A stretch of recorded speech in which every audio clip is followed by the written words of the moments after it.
자, 오늘은 성경의 지리 세 번째 시간입니다. 지난주는 구약의 대족장들의 삶을 살펴봤죠. 아브라함, 이삭, 야곱, 요셉까지 지도를 살펴봤는데, 오늘은 그 이후, 그러면 이제 이집트로 내려간 이스라엘 백성들이 출애굽을 해서 가나안 땅을 정복하기까지 그 이야기는 알고 있는데, 그 지명과 그 백성들의 그 간 길이 어떻게 되는가, 이걸 한번 살펴보려고 합니다.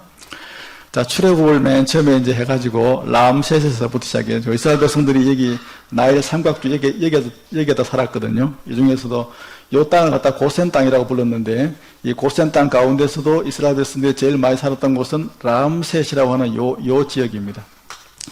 경상남도 우리가 사천시 하듯이 고센 땅 람셋, 여기에서 살다가 430년을 살았죠. 여기 살다가 1월 14일 날 장자장이 일어나고, 그 다음날 1월 15일 날 출애굽을 해가지고 3월 1일 날 시내산에 도착을 했습니다. 한 달 반 정도 걸어왔죠.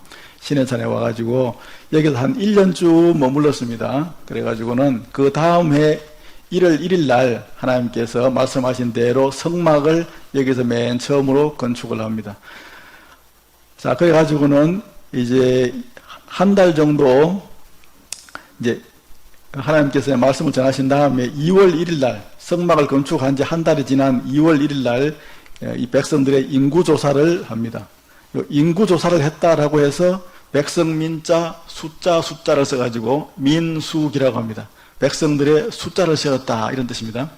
그래서 이제 여기서 숫자를 세가지고, 왜 숫자를 셌냐면, 지금부터 이제 가는 이 길은 이제 군대의 조직을 딱 만들어가지고는 자기들 괴롭히면 전쟁도 해야 되고 쳐들어오면 해야 되니까 백성들을 군대로 편성하기 위해서 20살 이상 된 남자들의 숫자를 다 센 것입니다. 그래가 출발했는데 20일 동안 인구조사를 했습니다. 2월 20일 날 시내산을 출발했습니다. 3월 1일 날 도착을 해서 그 다음 해 2월 20일 날 출발했으니까 거의 1년에서 한 10일 정도 빠지죠. 한 1년 가까이 시내산에서 머물다가 출발했는데, 여기서 바로 요 밑에, 여기 가나안 땅 제일 밑에 입구, 여기가 가데스 바네아라는 곳인데, 여기까지가 11일 거리입니다. 11일 만에 여기까지 올라갔는데, 여기 갔을 때 바로 그냥 위로 그냥 착 올라갔으면 됐는데, 백성들이 그래도 그 땅이 어떤지 한번 가서 먼저 한번 알아봅시다. 그래서 대표자를 갖다가 12명을 뽑았죠. 지파별로 한 명씩. 우리가 다 잘 아는 대로 12정탐꾼이 올라갔는데, 저 온 가나안 땅을 저 위에서부터 밑에까지 다 샅샅이 훑어보고 내려와가지고 하는 말이, 그 땅은 우리가 정복할 수 없는 땅이다. 사람들이, 거기 있는 사람들은 덩치가 너무 크고 싸움을 잘해서 우리는 싸워봐야 마치 메뚜기같이 그런 꼴밖에 안 당한다. 그런 이야기를 하니까, 여호수아와 갈렙이라고 하는 그 두 사람 빼놓고 10명은 다 그리 부정적인 말을 하니까, 백성들이 어느 사람 말을 들었습니까? 부정적인 말을 하는 사람을 듣고는 온 백성이 밤새도록 하나님을 원망하면서 울고 통곡을 하니까, 하나님께서 보시기에 얼마나 기가 막혔겠어요. 또 얼마나 화가 나셨겠어요. 이 땅을 뺑 돌아보고 온 기간이 40일 동안이었는데, 그 하루를 1년으로 치겠다. 너희들의 나에 관한 이 불신, 내가 여기까지 끌고 왔으면은 너희들 이 땅에 반드시 그 어떤 일이 있어도 들여놓을 것이라는 그 믿음을 가지지 못하고 나를 믿지 못한 그 불신의 죄를 40년 동안 감당해라. 인구조사에 들어갔던 사람들, 20살 이상 되는 사람들은 한 명도 이 땅 안으로 데리고 들어가지 않겠다. 여호수아와 갈렙 빼놓고는. 그래가지고는 40년 동안 그때부터 여기서부터 이제 온 이 광야를 갖다가 뺑빡걸 돌면서 그 사람들이 다 죽을 때까지 하나님께서 이 광야 생활을 하게 했습니다. 그냥 바로 올라갈 수 있었는데 불신하는 바람에 40년이 지나고 난 다음에 백성들을 어디로 다 모으시냐면, 또 내나 그 자리 가데스 바네아로 다시 또 하나님께서 모으십니다.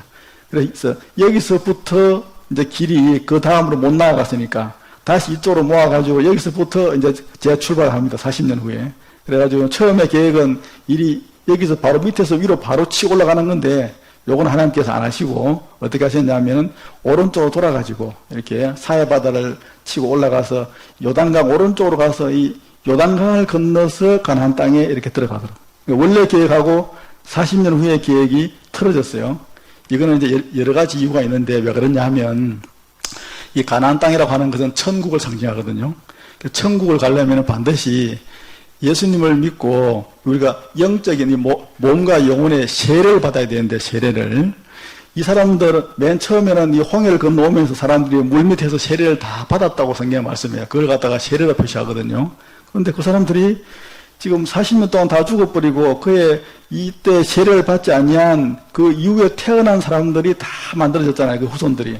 그 사람들 데리고 다시 홍해로 갈 수 없으니까 요단강을 건너가면서 세례를 받도록 이렇게 하시기 위해서 일부러 하나님께서 이쪽으로 방향을 트셨고, 또 한 가지는, 두 번째 이유는 요단강 오른쪽에 있는 요 땅을 아예 그냥 가나안 땅 들어가면서 다 정복하시려고. 그래서 모세를 들어서 이제 요리 올라가면서 요 위에 있는 저 바산 땅부터 시작해서 남쪽에 있는 아모리 땅까지 전체를 갖다가 다 정복을 해버렸습니다. 정복을 하고 나서 모세는 여기서 이제 여기서 너부산에서 120세로 죽습니다. 죽고 나서 여호수아가 이제 그 다음부터는 바톤을 이어받아가지고 요단강을 건너서 이렇게 오른쪽에서 왼쪽으로 이렇게 들어갑니다. 우리가 보통 가나안 땅이라고 할 때 가나안 땅은 크게 보면 요 전체를 다 말하지만, 그러나 좁게 보면 요단강 왼쪽에 있는 여기를 가나안 땅이라 이렇게 보통은 표현합니다. 그래서 원래 계획은 여기서 바로 올라가는 건데 가데스 바냐에서 40년이 지나는 바람에 뺑 둘러서 올라갔다. 올라가면서 오른쪽 땅 이걸 모세가 싹 다 정복을 해버렸습니다. 정복을 하고 들어갔다 하는 것이죠. 여기가 이제 이스라엘 백성들이 살던 이게 고센 땅이고, 목초지가 이렇게 잘 돼 있어서 양이나 염소를 키우기에 아주 좋은 땅입니다, 이게. 그래서 여기 보면 여기 라암셋이라고 하는 이 유적지고요. 여기가 이제 1년 동안 머물렀던 시내산이고, 이게 시내산 꼭대기고, 요 전체가 다 돌산인데, 여기는 이제 시내산 조금 내려오면 저 밑으로 약간 좀 나지막하게 해서 오른쪽으로 돼가지고 평평한 곳이고요. 요 산을 내려가면 요 밑에 보면 큰 골짜기가 있습니다. 아마 거기에서 사람들이 한 1년간 살았을 것이다 라고 보고요. 올라가면 여기서 뭐 아침에 보면 이제 성지순례 가면 여기서 새벽에 일찍 올라가가지고 여기서 해돋이 이제 본다고 여기 다 사람들이 다 모여 있습니다. 이 중에 저희 부부도 아마 있을지 모르겠는데 잘 보이십니까? 요 어디 있는가? 요 어디 있을 건데 아마.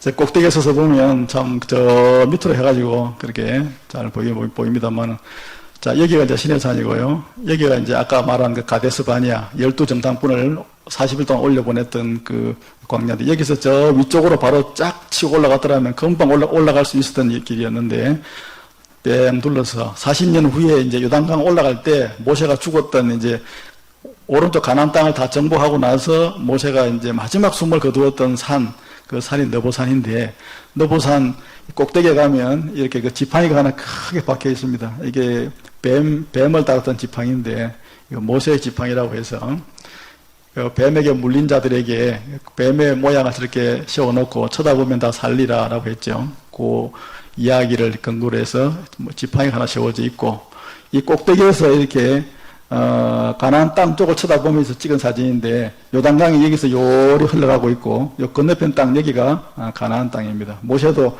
이 가나안 땅을 너부산에 올라가서 동서남북을 다 살펴보고 나서, 그리고 나서 죽었습니다. 이게 너부산이고. 자, 그렇게 해서 이제 모세가 죽었는데, 아직 모세가 죽기 전에 모세가 올라가면서 이쪽으로 쭉 올라오면서 처음에는 이 땅 여기가 이제 아모리 땅이라고 하는데, 여기는 아모리 땅, 요 위에는 바산 땅 이렇게 표현하는데, 보통 그 당시에 아모리 사람의 그 수도가 이 헤스본이라고 하는 곳이었습니다. 여기를 다스리던 시혼이라고 하는 이 왕을 여기서 전쟁을 해서 쳐부수고, 그 다음에 더 북쪽에 있는 이 바산 땅도 쳐부수고, 여기는 옥이라고 하는 그런 왕이 살았는데, 그래 바산왕 옥하고 아모리왕 시온을 다 쳐부서 이 노랗게 되는 요 땅을 다 차지합니다. 먼저 차지하고 난 다음에 모세가 이 땅 12지파 가운데서 요 갓 지파하고 르벤 지파하고 므낫세 지파가 우리한테 이 땅을 좀 먼저 좀 분배를 좀 해달라, 그런 이야기를 했습니다. 왜냐하면 자기들은 12지파 안에서도 특별히 그 양을 많이 쳤거든요. 근데 요 지역은 양을 치기가 너무너무 좋은 곳이 많이 있었습니다. 그래서 특별히 바산 땅 같은 이런 땅은 정말 그 목초지가 좋았기 때문에 이런 땅을 다 아주 먼저 분배를 했는데, 한 가운데 지역은 갓 지파가, 위에는 므낫세 지파가, 밑에는 르우벤 지파가, 이 세 지파가 먼저 땅을 분배받았습니다. 그래 분배해주고 나서 이제 모세는 여기 너부산에서 이제 죽었는데, 죽기 전에 요 세 지파를 불러놓고 한 말이 있었습니다. 너희는 땅을 먼저 분배받았다 해서 지금 가나안 땅을 지금 정복하러 가는 다른 누구 형제들 그 전투에 빠지거나 하면 안 된다. 그래 하면 이것은 다 무효다. 너희가 제일 먼저 앞장서서 건너가가지고 전쟁도 너희가 먼저 해라.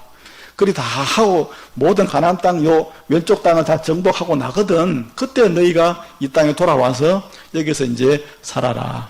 이렇게 모세가 당부를 하고 이 세 지파도 그렇게 하겠습니다 하고 약속을 하고 나중에 실제로 또 그렇게 하고 전쟁이 다 끝나고 난 다음에 돌아갔습니다. 자, 이래서 12지파 가운데 세 지파가 먼저 저렇게 땅을 분배받았더라 하는 이야기인데, 아까 말씀드린 그 바산 땅 같은 이런 땅은 목초지가 너무너무 좋아서 소를 방목해서 많이 키웠습니다. 지금도 마찬가지고요. 이 바산 땅으로 올라가는 그 길이 이렇게 사막 가운데 이런 식으로 쭉 나 있는데, 이 길이 그렇게 큰 길은 아닌데 밑에서 위로 이렇게 쭉 나 있습니다.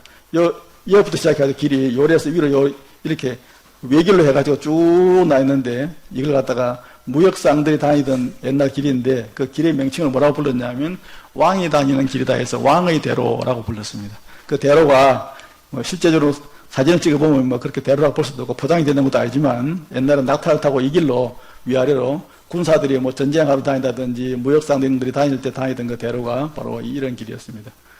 이 성지순례 가서 보면 이걸 무슨 대로라고 하나, 우리 앞에 있는 요 지금 그 차 댕기는 길보다 폭이 훨씬 좁거든요. 그런 생각이 들 수도 있는 그런 땅이 되겠습니다. 이 바산 땅 같은 이런 땅은 정말 그 땅이 너무나 비옥하기 때문에 여기에서 그냥 뭐 양, 염소, 이런 소 이런 것들을 굉장히 많이 방목을 하면서 키우던 그런 곳인데, 여기를 므낫세 사람들이 특별히 탐을 내가지고는 자기들에게 달라. 그래서 모세가 먼저 그 지파 사람들한테 이 땅을 분배를 했습니다. 자, 그렇게 하고 난 다음에 이제 모세는 죽었고, 여기서 죽고 난 다음에 백성들을 이제 이 시딤이라고 하는 여기서 이제 다 이제 모아가지고는 이제 여호수아가 바톤을 이어받아가지고는 이제 두 번째 이스라엘 지도자가 되어져서 드디어 여호수아가 가나안 땅을 정복하게 되어지죠.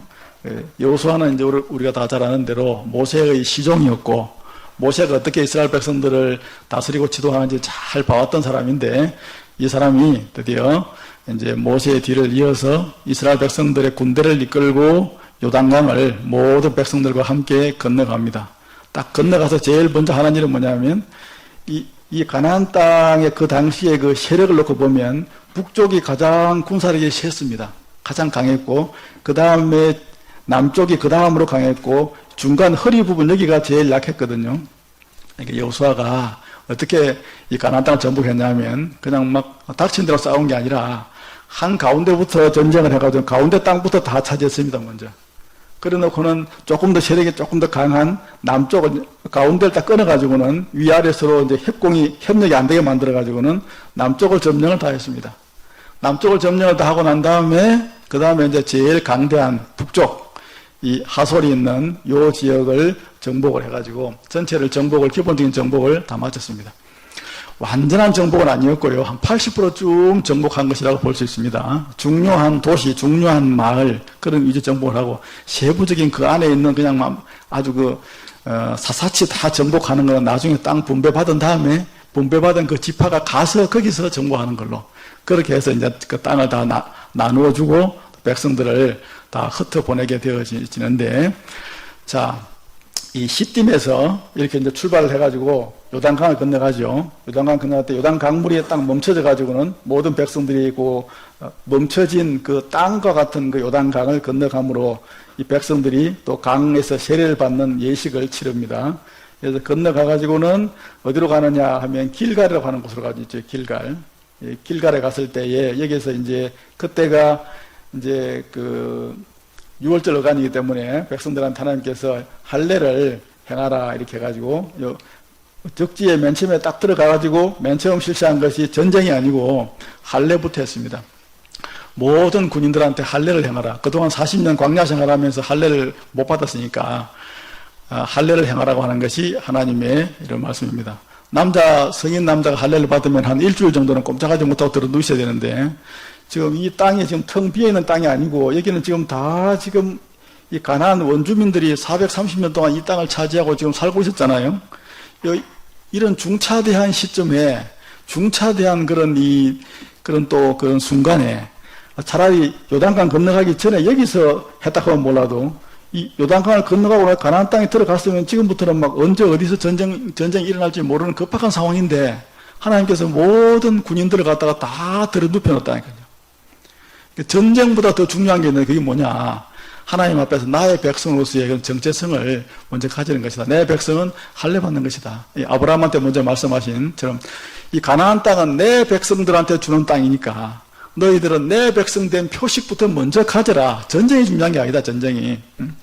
우리 사람들이 보기에는 뭐 전쟁이 100번 중요하죠. 당장 칼을 들고 들어오면 다 죽을 판인데도 하나님은 순서적으로 우선적인 것, 하나님의 백성으로서 먼저 갖추어야 될 것이 뭐냐 우선적으로 할례부터 받게 하신 것이죠. 참 이 사실은 지금 우리가 성경을 여호수아서를 갖다 읽으면서 그런갑다 생각이 들어도 그 당시로서는 상상도 할 수 없는 일이었습니다. 바로 그 밑에는 길갈에 쳐다보면 눈에 보이는 정도의 저 밑에 성에는 여리고라고 하는 성이 있습니다. 이렇게 보면 여리고 성에서 길갈까지는 얼마 거리가 안 떨어져 있거든요. 그 당시 여리고는 굉장히 큰 아주 그냥 강대한 성이었습니다. 이 여리고에는 군인들이 굉장히 많이 있었고 전쟁이 언제든지 전쟁을 치를 수 있는 사람들이 그렇게 늘 대기하고 있었는데 만약에 소문이 들어가가지고 저 건너온 이스라엘 백성들이 지금 이렇다 상태가 그러면 적각 쳐들어와서 온 이스라엘 백성들이 전멸당할 수도 있는 그런 절대절명의 순간이지만 그런 속에서 하나님께서는 길갈에서 할례를 행해서 너희의 수치를 다 굴러가게 만들어라. 돌이 굴러가듯이. 길갈이란 말이 굴러간다는 뜻입니다. 굴러간다. 너희는 나의 백성 된 징표가 없이 이곳에 내 백성의 땅에 들어왔으니 너희는 지금 수치를 가지고 있다. 그 수치를 다 돌을 굴려서 내보내듯이 굴려버려라 하는 의미를 하신 것이죠. 저렇게 해도 주변에 있는 그런 강대한 그 원주민들이 절대로 이스라엘 백성들을 괴롭히거나 뭐 침략을 하거나 하지 못하도록 하나님께서는 딱 그들의 마음을 딱 붙잡아 놓고는 꼼짝 못하게 만들어 놓으신 거죠. 하나님의 백성들은 하나님만 의지하고 살아가면 하나님께서 다 해주시는데 그걸 못하니까 우리가 하나님 의지하는 것보다는 주변의 환경이 더 겁이 나고 환경이 더 많이 의지되니까 하나님을 더 깊이 체험하지 못하는 수가 많이 있습니다. 자, 그래 놓고 하나님께서는 가나안 땅에 들어왔으니까 더 이상 만나를 줄 이유도 없습니다. 지금부터는 가나안 땅의 음식을 갖다 뺏어 먹던, 직접 재배해서 먹던, 이제 그 가나안 땅을 완전히 정복할 때까지는 한 7년까지는 뺏어 먹어야 되니까 너희가 직접 가나안의 음식을 이 땅은 내가 너희에게 줬으니까 이 땅의 음식도 너희들 거다. 뺏어서 먹어라. 그래가지고는 하늘에서 그동안 잘 내리던 만나가 딱 저기에서 길갈에서 딱 거쳤습니다. 우리가 주일학교 아이들 그 성경 시험 보러 가면 성경고사 잘 나오는 그 시험 문제 제가 아닙니까? 만나가 어디서 그쳤습니까? 근데 하나님께서 이제 만나 더 이상 안 주시고 지금부터는 가나안 땅의 음식을 너희가 먹어라. 이래가지고는 이스라엘 백성들이 그때부터는 이제 이 가나안 땅을 정복해 가면서 정복한 그곳에서 그 양식을 뺏어서 그렇게 먹었습니다. 하나님께서 우리한테 주신 우리 양식이다. 그렇게 생각했겠죠. 그래 놓고 밑에 있는 여리고성을 정복을 하고 또 바로 앞에 있는 아이성을 정복하고 아이성을 정복할 때는 조금 이렇게 문제가 있었지만 하여튼 다 정복을 하고 나서 이쪽에 있는 이 성들을 차례차례 다 정복을 해서 하고 나니까 요 밑에 있는 그 가나안 땅 백성들이 똘똘 뭉쳐가지고 연합군을 편성해가지고는 이렇게 대들었습니다. 그러니까 자연스럽게 또 밑에 있는 이쪽도 그 당시에 예루살렘은 이제 이방 땅이었으니까 림나 왕, 에글론 왕, 이런 라게스 왕 이런 왕들이 전체적으로 다 연합군을 만들어 왔는데 이걸 다 내려가서 다 격파해 버리고 그러고 나니까 이제 이 하솔 왕이 또 이렇게 또 이제 전쟁을 준비하고 있으니까 올라가서 북쪽까지 전체를 싹 다 이렇게 다 정복을 했습니다.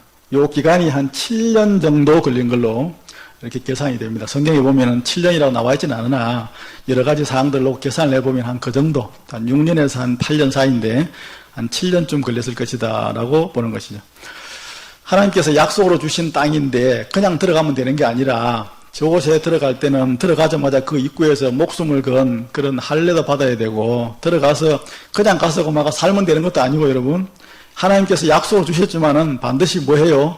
내가 죽어가면서 내가 칼에 맞아가면서 전쟁을 치러야 쓸 수 있도록 분명히 네 것이다라고 하나님께서 약속을 주셨지만은 그걸 내가 쟁취하기까지는 내가 그걸 차지하는 그런 수고와 노력이 있어야 그 땅을 정복할 수 있다는 걸 알 수 있습니다. 그것도 한두 달이 아니라 무려 7년 동안이나 뺏는 그런 전쟁을 했다고 하는 사실을 잘 생각해 보세요. 하나님께서 우리가 주신 약속들이 많지요. 성경에 보면 얼마나 많이 있습니까? 많은 복된 약속이 있는데 우리는 그냥 구원은 그저 받지만은 우리가 하나님께서 우리가 약속하신 그 약속은 한 개도 그저 받는 거 없습니다. 전부 다 우리가 그냥 진짜 참으로 빼꼬리 빠지게 하나님 앞에서 정말 그 한 가지 얻기 위해서 기도 말씀대로 사는 것, 기도 열심히 하는 것, 삶대로 열심히 해서 그걸 받기에 합당한 그런 상태가 됐을 때 우리에게 약속하신 그 많은 약속들이 다 우리에게 이루어지는 것이죠. 제가 자주 인용합니다만은 정필도 목사님이 한번 이렇게 간증을 하시는데 자기는 그분은 간증이 아주 많아요. 간증이 들어보면 어찌 간증이 많던지. 그러니까 하나님을 체험한 그 경험이 너무나 많으시니까 자기가 이렇게 놀랄만한 간증을 하시면 끝에 그 간증 끝에 하시는 말씀이 있어요. 여러분 생각하기에는 이것이 그냥 어떻게 얻어진 것인지 얻어졌을 것이다라고 생각할지 몰라도 나는 단 한 가지도 여기서 여러분이 생각할 때 참 하나님 은혜 받았다라고 생각하는 것 중에 단 한 가지도 그냥 그저 얻은 것이 없다. 다 내가 거의 숨이 넘어갈 만큼의 그런 고생 끝에 하나님께서 주셨다 하는 그런 말씀이 지금도 기억이 납니다. 우리에게 주신 많은 약속들, 축복에 관한 말씀들, 이런 우리가 생각하기에 이 말씀대로 이루어졌으면 좋겠다 싶은 그런 약속들이 많이 있지만은 그런 약속들이 나에게 직접 이루어지기 위해서는 그런 정도의 그런 사람이 되고 그런 행위가 있어야 한다 하는 점을 꼭 기억을 하시기 바랍니다. 그러나 구원은 그렇지 않습니다. 구원은 그런 우리의 어떤 하나님 앞에서 뭘 열심히 해서 받는 게 아니라 구원은 하나님의 은혜로 받는 것이죠. 7년 동안이나 이런 전쟁을 치르는 동안 이스라엘 백성들도 많이 다치고 죽고 했을 것입니다. 이 과정을 꼭 기억하시기 바랍니다. 우리의 신앙의 삶이 바로 이 전투의 삶이죠. 전쟁의 삶. 내가 널 이기는 것도 아니고 하다 보면 내가 다치고 내가 쓰러지고 내가 목숨의 위협을 받는 그런 경우도 허다히 많잖아요. 그러면서 우리는 한 걸음 한 걸음 하루하루 살아갑니다. 하나님께서 그런 중에서 우리에게 힘을 주시고 또 피할 길을 주시고 사탄의 진을 쳐부수는 그런 경험들을 하게 하시죠. 그러나 그런 전쟁을 하지 내가 않겠다. 그냥 내가 편안하게 살겠다 생각하면 한 번도 그런 경험을 할 기회가 없습니다. 말씀대로 살아보겠다고 결심을 할 때 이런 전쟁도 할 수 있는 것이라는 사실도 기억하시기 바랍니다. 여기가 길갈이라는 곳이고요. 여기에서 백성들이, 남자들이 할례를 받았던 곳입니다. 여리고 성을 7바퀴 돌면서 마지막 날 성터가 무너져서 차지했던 여리고 성이고요. 그 앞에 있던 아이성은 정복하고 난 다음에 돌을 던져가지고 돌산을 만들었는데 지금도 돌산 그대로 있습니다. 다 돌이죠. 그러고 난 다음에 여호수아가 이제 가나안 땅을 7년에 걸쳐서 다 땅을 이제 정복하고 난 다음에 이제 분배를 해줬는데 지파는 12지파고 12지파 가운데 이미 2지파, 3지파, 2집 정확하게 말하면은 2지파 반이고요. 요단강 오른쪽에서 이미 다 땅을 분배받았죠. 므낫세 지파는 처음에 모세한테 여기도 땅을 분배를 받기도 받았는데 지파 사람이 너무나 많으니까 나중에 가나안 땅을 정복하고 난 다음에는 여호수아한테 부탁을 해서 왼쪽 여기도 이쪽에도 이렇게 땅을 분배를 받아가지고 왼쪽은 서므낫세, 오른쪽은 동므낫세라고 해서 양쪽에 두 군데에서 땅을 분배받은 지파가 이 므낫세 지파입니다. 그래서 땅을 분배받을 때는 이 땅의 크기는 어떻게 정했느냐? 당연히 그 지파의 인구수에 비례해서 했습니다. 인구가 많으면은 땅을 갖다 많이 주고 인구가 적으면은 땅을 적게 주고. 그 보면 밑에 보면 베냐민 지파 같은 이런 경우는 사람 숫자가 이제 적으니까 베냐민 지파가 처음에 시내산에서 출발할 때는 인구수가 많았는데 40년이 지나면서 인구수가 팍 줄어버렸거든요. 그래서 나중에 땅이 작습니다. 단 지파처럼. 단 지파도 처음에는 인구수가 많았는데 뒤에는 그냥 줄어들어 버렸고 유다 지파는 처음이나 나중에나 컸고 그러니까 제일 땅이 넓었죠. 이렇게 해서 땅의 크기는 그 지파의 그 인구수에 비례했고 그럼 땅의 요 위치, 왜 아세 지파는 위에 가 있고, 이렇게 유다 지파는 밑에 가 있고, 이렇게 에브라임 지파는 중앙에 가 있느냐, 이걸 뭘로 정했냐 하면은, 이 제비뽑기로 정했습니다. 제비뽑기로.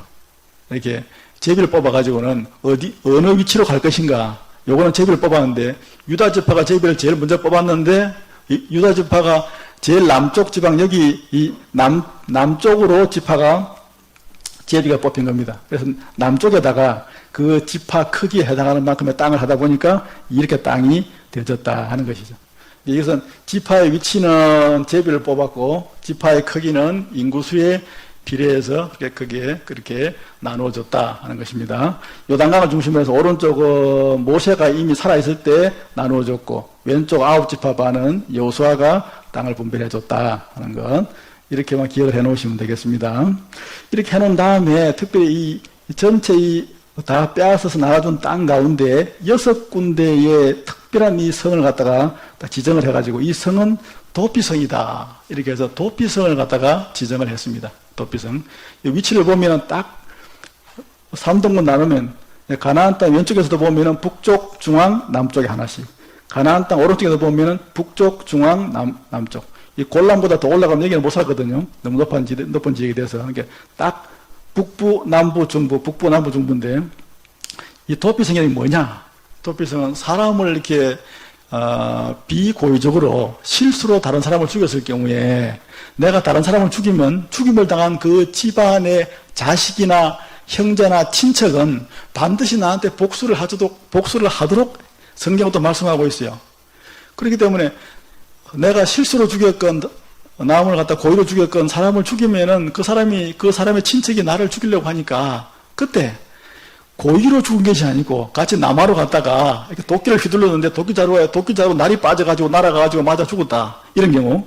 그런 경우는 내가 사람을 죽이기는 죽이으나 너무 억울하잖아요.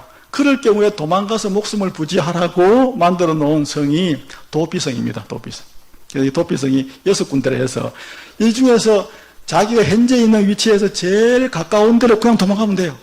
도망 딱 해서 그 성으로 들어가면은 따라오던 복수를 하려고 한 사람이 그 안에까지 못 따라 들어옵니다.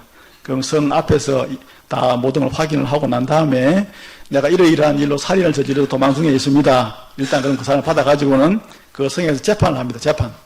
진짜 이것이 부지 중에 잘 모르고 비고의적인 살인이냐 아니면 고의적인 살인이냐 요걸 갖다 판정을 딱 해가지고 비고의적으로 참 실수로 사람을 죽였다 하면 그 성에서 계속 너는 여기서 머물러도 좋다 하고 그 성의 성주가 성 대표자가 이제 허락을 해주죠. 그럼 거기서 계속 머물다가 그 해의 대제사장이 죽을 때까지 머뭅니다. 이게 뭐 어떤 경우는 1년이 될 수 있고 어떤 경우는 뭐 10년이 될 수도 있겠죠. 그 대제사장이 죽으면은 이제 다시 고향으로 돌아가도 더 이상 복수를 당하지 않도록 이런 독특한 이런 제도를 만들어놨는데 신약에 와서 예수님께서 우리의 죄에 대한 도피성, 사단이 우리를 공격하려고 할 때 우리의 보호가 되는 그런 도피성의 그런 모습으로 나타나셨다고 볼 수도 있겠죠. 구약시대에 이런 독특한 이런 제도를, 도피성과 같은 이런 제도가 있었다. 그 위치는 상중하, 중부, 북부, 남부에 각각 하나씩, 좌우에 하나씩 해서 6개씩 이렇게 설치를 했다는 것이고, 저곳은, 저 도피성은 누가 살았냐 하면 레위 지파 사람들만 살았습니다. 저기에는. 다른 성은 다 이제 일반 사람들이 살았지만은, 자, 이런 제도가 있었다 하는 것까지 하겠습니다.